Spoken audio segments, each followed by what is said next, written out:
this video's done, but I can't share them with you just yet. But it'll be dropping in just a few days.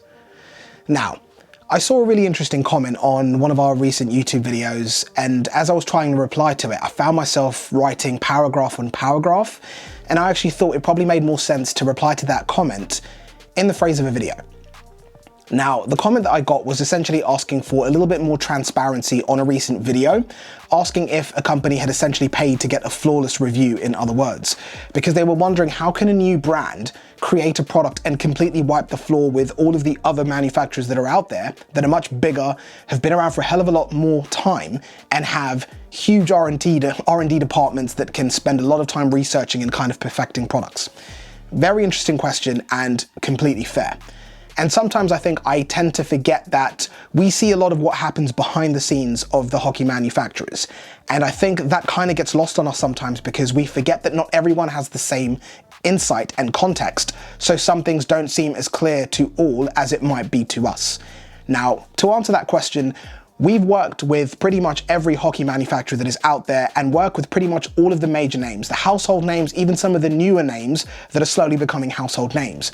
But there is no possible way for any brand out there to be able to pay for a flawless review on our channel.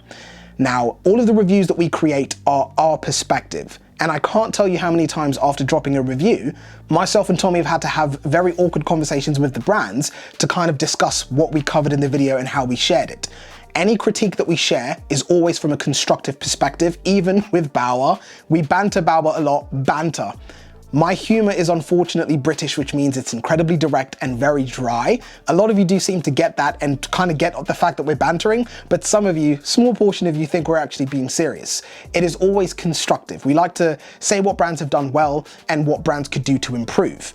Now, of course, there are brands out there that we have special places with because we've just been working with them or we've been involved in that brand since the start of our hockey journeys. Like, for example, my relationship with CCM. It's no secret that company holds a special place in my heart for two reasons.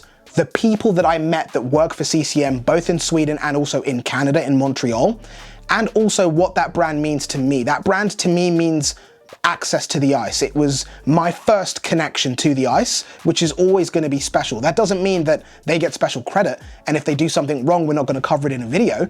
You guys have just seen the XF Pro Stick review, where Tommy actually used the words gutted to describe his review of that particular stick. Now, again, you guys think we hate on Bauer, but if you saw the Tracer review, is the best release I've felt on a stick so far this year. Jeez. Which is saying something. In terms of that stick's out-of-the-box performance, it's phenomenal. How it breaks down over a few months, that's another question altogether. But what we've always tried to do is be concise and also be constructive with any feedback we relay. So I hope that clears the question of, can a company just buy a good review from us? Answer in short, absolutely not. Otherwise, we wouldn't still be here from 2008, still making reviews in 2024. Now onto the question of how can a new brand outdo the household names Bauer, CCM, when these are massive companies with massive budgets, massive R&D departments, and a no-name company has just stepped in and taken the top spot with sticks? How is that possible? Or are we fluffing the review? Let me break it down for you in categories, as I always do. Quick side note, guys, the I Am Hockey hoodies and sweatshirts, and also the Stick Curve t-shirts, and also the hats are all available in the link down below in the video description. Shipping worldwide. Big thank you for all the support from you guys buying, predominantly North America and Canada. Really appreciate the support, guys. All the links will be down below in the video description, as well as Hockey Tutorial custom hoodies. Those are also back. Now, the first one is going to be first and second mover advantage, which I've covered in a few videos. When a company drops a piece of technology, being first has its advantages, and also being second arguably can have more advantages. First mover advantage essentially means that a brand or a company creates a new product, they're the first to bring it to the market. The technologies, the credit of creating this thing, perhaps even some protections and patents, all go to that company because they were the first to bring it to light. Now, when you have second mover advantage, what that essentially entails is the person that moves or company that moves second can take a look at what the first mover has done, see what worked well, see what didn't work so well, make adjustments, hopefully not have to battle any patents, move around things to be able to create a more refined, better performing product that essentially speaks to the reviews from reviewers like myself, or even from the feedback from players generally around the world. Now, that means that second mover advantage can have a hell of a lot more benefits than being the first person to introduce introduce something and bring it to the market. I hope that makes sense. We see examples of this in every field, even for example in vehicles. You guys know how much I love to talk about cars in these comparisons. For example, Audi was one of the first companies to create a really sick rally car that had four-wheel drive that eventually became a street car that you could pick up to take your kids to school in. And then BMW came along and made a four-wheel drive system that was 10 times better than anything Audi has ever done. Now, I don't mean that. I just want to see how many of you are triggered by that in the comments, because I know there's going to be some Audi fanboys, but you get what I'm saying. Being the first to do something doesn't always necessarily mean that you're going to be the best at it. Second mover advantage can have numerous benefits. How does that apply to the hockey world? If a stick gets released and it meets the mark, but it's kind of missing out on a couple of things, but other than that, it's a phenomenally performing stick. The second mover can look at what it didn't do so hot at, correct that, and release that in their own version of a stick, which would give them a massive advantage over whoever moved first. Now from there, it's going to be another pretty straightforward point, and that's going to be the size and scale of the companies, as I said earlier in the video. Being a bigger company means making any decisions like changing the technology in a stick, changing the color of a stick line or a stick family has to go through countless numbers of people to be able to be approved to actually see it in retail. Whereas if you are a smaller brand, you can make decisions instantly. That has a massive impact on how to adapt technologies or how to respond to feedback that you receive from players testing your products before it goes live. Smaller company means they can move more quickly, more efficiently, and make decisions instantly, versus a larger company, which can take a long time to make any decisions actually happen. And in a lot of cases, if all parties don't agree, no decision will be made, and the technology or color or theme or product will be left exactly as it is, putting feedback predominantly aside. Now that leads really nicely onto the topic of risk. The larger brands, they're established, they're big, they're part of larger companies that actually own these hockey brands, board of directors, share prices, stock prices, the valuation of the company, how well they do in terms of retail stores buying their new products at sales meetings. There is so much more pressure on these larger companies to be able to deliver season upon season, product release upon product release, which means that the risk that they're prepared to take is going to be much smaller than a new brand who can experiment and drop something completely different and see what happens. We've seen this in the past with companies. We've seen sticks with metal coatings, with bent shafts, with cutouts in the shafts, with all sorts of things, holes in the stick. There has been so many different types of technologies that we've seen, that we've reviewed even on this channel. And even though the features might be great, the benefits might be awesome, a lot of hockey players tend to be traditionalists and they're unwilling to really diversify in terms of the tech and the products that they use versus what they are accustomed to, what they consider to be the norm. So while these products might have been great, perhaps some of them were a little bit too early, or perhaps the technology was a little bit too crazy and a lot of players weren't prepared to adopt to it. So with the larger companies receiving feedback on what needs to be done to make their product better, people that work in these larger companies can have direct feedback of what needs to be changed. They can also know and see what needs to be changed. But if all the moving parts in these large companies, which is a lot of them, don't come together to agree on this decision being made, that issue can persist throughout the entire range of a company's products, because all of the parts didn't come together to allow the people behind these brands to make the necessary changes to improve the product. Now, this might seem so ridiculous, because why wouldn't you want to make changes to make the product better? Just remember what I said. Larger brands, part of larger corporations, shareholders, stockholders, boards of directors, so many people involved that need to be made happy that might not agree with all of the decisions that are being made to push the product or the company to the next level. That means that subtle things that really could be changed to improve a brand might take an incredibly long time to actually see them done, whereas a smaller company can make those decisions on the fly.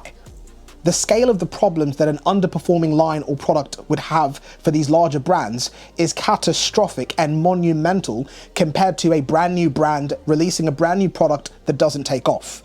Now that's another big area that just isn't always explained. The larger companies have to take minimal risk for minimal gain. The smaller companies can experiment and take maximum risk for potentially maximum gains. Essentially what you do find with this is that newer companies have to get players' attention somehow.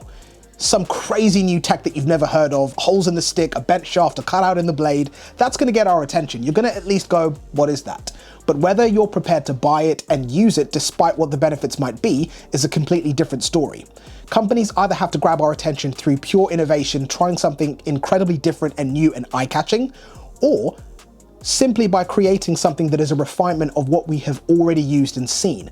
Now, a lot of players are going to be much more happy to try the refined version of what we've already seen versus the crazy new tech. I'm not saying these companies had it wrong with these crazy inventions and additives that they had done to their sticks, but perhaps it was too much too soon. Maybe if it was released slowly and later down the line, it might have caught on a bit better, but that's just my food for thought. Essentially what I'm saying is the larger companies have so many moving parts and so many people to keep happy aside from us as hockey players, which means that the risk they're willing to take is minimal for minimal gain versus the smaller companies who can take maximum risk for potentially maximum gain. Now, the next one is going to be with the price. Regardless of where the product is made, essentially, the larger the company, the more hands the product has to go through before it gets to your hands as the hockey player. Every stop the product makes, every pair of hands the product goes through is an added cost because, of course, everyone has to take a cut. Now, the larger companies have more hands touching their products than I can count before it gets to a retail store or an online store and then into your hands. Smaller companies are selling direct to you, the hockey players, and because they are a smaller company, their products are going through fewer hands, which has a big impact on the price that you see at the end. Now, when you start seeing those products being available or trying to obtain those products that are, for example, only available in Canada, and now you're trying to get it in the UK, you'll see that price go up because shipping, customs, tax, handling, all of these other costs haven't been applied to the product. Whereas the bigger names have already factored in these costs, and it's why their products are so much more expensive than some of the other ones. The cost of the product doesn't always dictate how good it performs on the ice or how incredible the product is made. So we've touched on a lot of the points, but what about just the know-how of being able to create something amazing off the jump? How does a new brand do that? Now, in hockey, what you see all the time behind the scenes, and this isn't me saying anyone in particular or anything in particular, let me just highlight that now. It's probably common knowledge to a lot of you guys out there, but people in the backgrounds of these companies chop and change between brands a lot. You can have someone that's worked for brand A for a long period of time, all of a sudden move over to brand C or brand D and then start working for them. Now, those decisions, why ever they're made is whatever it is, but it completely makes sense when you think about it, because if you've worked in a car brand for 10 years, you're not going to then move and then work for a coffee brand. It might make more sense to move and work for another car brand for another period of time. Now, this means that the know-hows, the skills and the background and decades of knowledge come with that person and sometimes move from brand to brand. These are other elements that just aren't shared publicly and a lot of people might not know about. And this affects the end result of a product when it's had years of experience, but because it's being, shown to you as a different name and you don't know the expertise of the people behind the brand or the product that are making it, it might seem like it's completely new and out of the blue, but the people making it might have a boatload of experience, but you just haven't been made aware of that. As always, guys, big thank you for watching this video. Hopefully we were able to shed a little bit of insight into some of the things that go on behind the scenes. If I've missed anything out or if you've got anything to add, please leave it down below in the comment section. Big thanks for watching, guys. Subscribe, thumbs up, and take care till next time.